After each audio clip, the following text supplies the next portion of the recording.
जब कृष्ण भगवान अवतरित होते हैं तो वे अपने पार्षदों समेत आते हैं।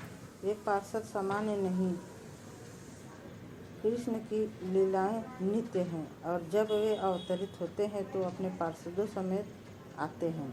इसलिए नंद तथा माता जसोदा कृष्ण के नित्य पिता तथा माता है। इसका अर्थ यह हुआ कि जब कभी कृष्ण भगवान अवतरित होते हैं तो नंद तथा जसोदा के साथ साथ वसुदेव तथा देवकी भी भगवान के माता पिता के रूप में अवतरित होते हैं। ये व्यक्ति भगवान कृष्ण के निजी शरीर के अंश होते हैं। ये सामान्य जीव नहीं होते। महाराज परीक्षित इसे जानते थे, किंतु वे सुखदेव गोस्वामी से जानने के लिए इच्छुक थे कि क्या सामान्यतः व्यक्ति साधन सिद्धि के द्वारा इस अवस्था को प्राप्त हो सकते हैं। सिद्धि दो प्रकार की होती है, नित्य सिद्धि तथा साधन सिद्धि। नित्य सिद्धि वह है जो कृष्ण का नित्य पार्षद है, कृष्ण के शरीर का अंश है, जबकि साधन सिद्धि सामान्य मनुष्य होता है जो पुण्य कर्म करके तथा भक्ति के नियमों का पालन करके इसी अवस्था को प्राप्त करता है। इस तरह महाराज परीक्षित के पूछने का उद्देश्य यह था कि क्या सामान्य व्यक्ति माता जसोदा तथा नंद महाराज के पद को प्राप्त कर सकते हैं। सुखदेव गोस्वामी ने इस प्रश्न का उत्तर इस प्रकार दिया। जब द्रोण तथा धरा से संतान उत्पन्न करने के लिए कहा गया तो उन्होंने इस संसार में आने और भगवान कृष्ण को पुत्र रूप में पाने के लिए चुना। कृष्ण के प्राकट्य का अर्थ है परित्राणाय साधूनां विनाशाय च दुष्कृताम, अर्थात भक्तों की रक्षा तथा दुष्टों का विनाश। जब भी कृष्ण आते हैं तो वे जीवन के परम लक्ष्य भक्ति का वितरण करते हैं।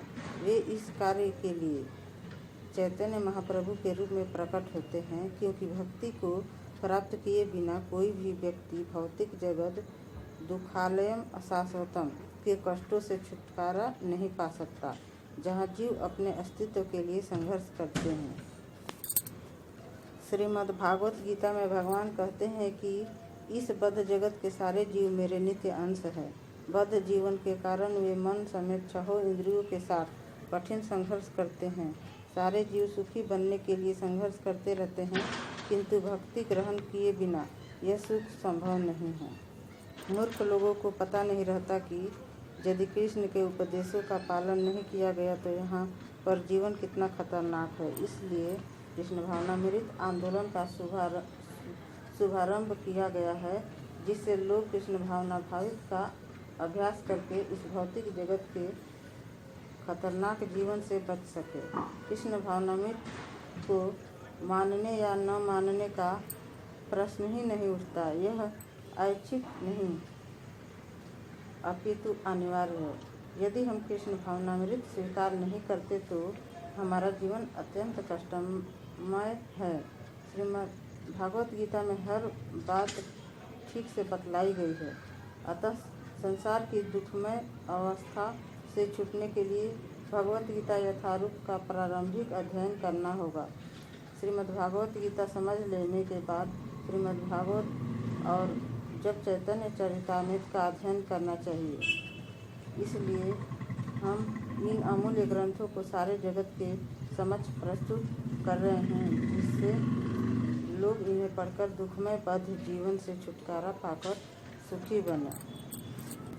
इसलिए आप भी प्रेम से बोलिए हरे कृष्ण कृष्ण कृष्ण हरे हरे, हरे राम राम राम हरे हरे।